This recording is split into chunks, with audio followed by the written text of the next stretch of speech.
अब बात करते हैं कंटिन्यूड प्रोपोर्शन के बारे में। कंटिन्यूड प्रोपोर्शन एक स्पेसिफिक टाइप का प्रोपोर्शन होता है जिसके अंदर तीन क्वांटिटीज की इन्वॉल्वमेंट होती है और उसी के अंदर रेशो पहली और दूसरी क्वांटिटी का बराबर होता है रेशो दूसरी और तीसरी क्वांटिटी के साथ। A proportion that involves three quantities where the ratio between the first and the second is equal to the ratio between the second and the third. Let's suppose हमारे पास तीन क्वांटिटीज हैं A, B और C। अब जो ratio है A ratio B या proportion ये बराबर होता है सेकंड और थर्ड के साथ। इसको हम ऐसे भी लिख सकते हैं A upon B is equal to B upon C।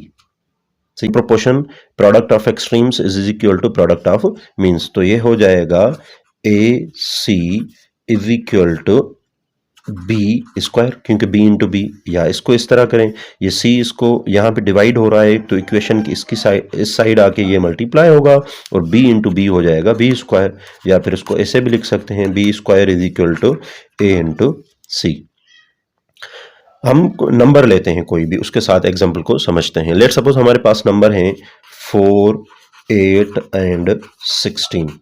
ठीक है, अब ये तीन क्वांटिटीज हमें मिली हुई हैं, तो तीन क्वांटिटीज को सबसे पहले रेशो में लिखें तो ये हो जाएगा 4:8 proportion the ratio between the first and the second is equal to the second and third, तो ये हो जाएगा सेकंड प्रोपोर्शन।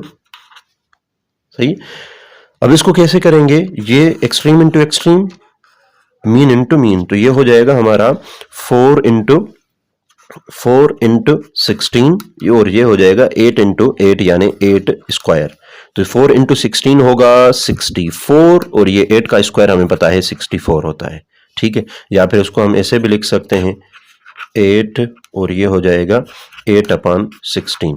ठीक है, इसको हम अगर सॉल्व करें तो ये हो जाएगा 4 इंटू 16, सिमिलरली 8 इंटू 8, 8 का स्क्वायर हो जाएगा। ठीक है, तो ये हो जाएगा 64, सिमिलरली 8 का स्क्वायर 64 होता है।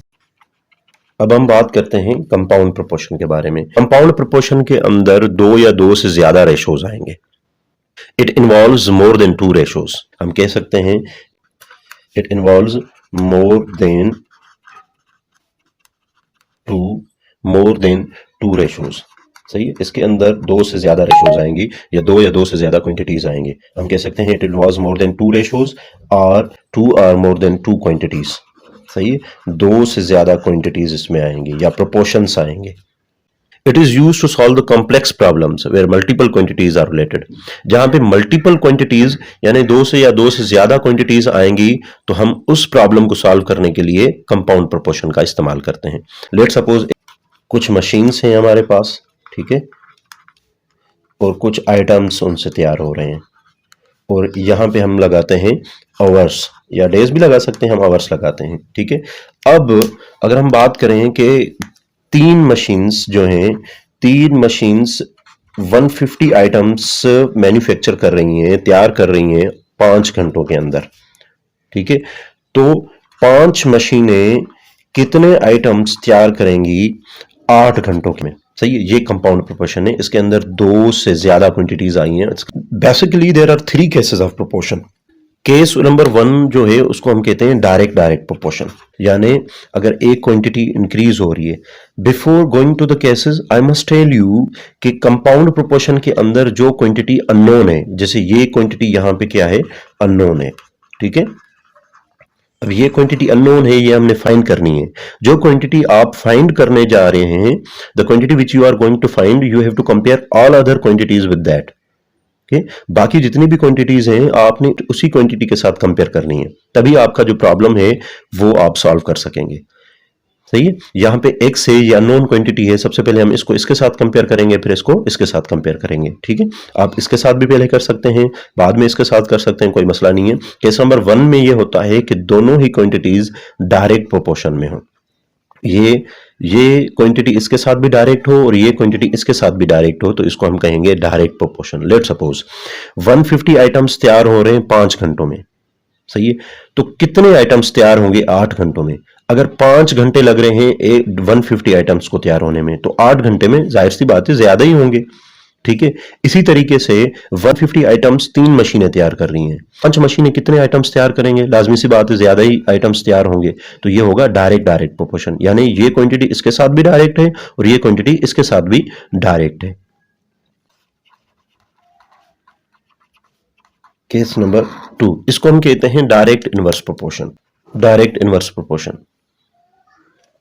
डायरेक्ट इनवर्स प्रोपोर्शन का मतलब ये होता है कि अगर लेट सपोज हमारे पास क्वांटिटीज हैं, यहां पे मैं क्वांटिटीज लिख रहा हूं, क्वांटिटी, और इसी तरीके से यहां भी एक क्वांटिटी आ रही है, यहां भी एक क्वांटिटी आ रही है, ठीक है। अगर ये करें ए और ये हो बी और ये हो सी, इसी तरीके से इस क्वांटिटी को हम अननोन क्वांटिटी ले रहे हैं, ये वैसे तो सारे वेरिएबल्स हैं, हम सपोज कर रहे हैं, ठीक है।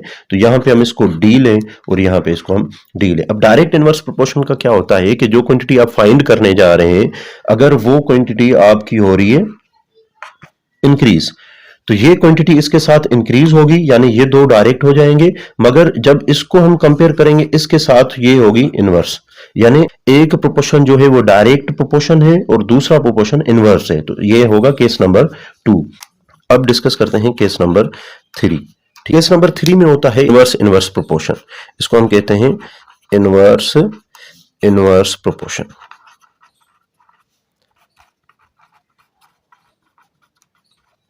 सेम क्वांटिटीज लिख रहे हैं, ठीक है। ये ए हो जाएगा, ये बी और ये सी, और इसी तरीके से इसको हम फाइंड करते हैं और ये हो जाएगा डी और ये हो जाएगा ई। ये हमारी अननोन क्वांटिटी है। जब हम अननोन क्वांटिटी के साथ बाकी क्वांटिटीज को कंपेयर करेंगे या रिलेट करें, पता चलेगा अगर ये क्वांटिटी जो है वो इंक्रीज हो रही है तो ये क्वांटिटी इसके साथ कंपेयर करते हुए डिक्रीज होगी, और सिमिलरली ये क्वांटिटी भी इसके साथ कंपेयर करते हुए डिक्रीज होगी, यानी ये इनवर्स हो जाएगा। ये इसके साथ भी इनवर्स है और ये इसके साथ भी इनवर्स है। तो ये थे 3 केसेस कंपाउंड प्रोपोर्शन के। कभी भी आप कंपाउंड प्रोपोर्शन को कंटिन्यूड प्रोपोर्शन के साथ कंफ्यूज नहीं करना, सही है। ये दोनों एक चीजें नहीं है। Continued proportion is something else और compound proportion is something else.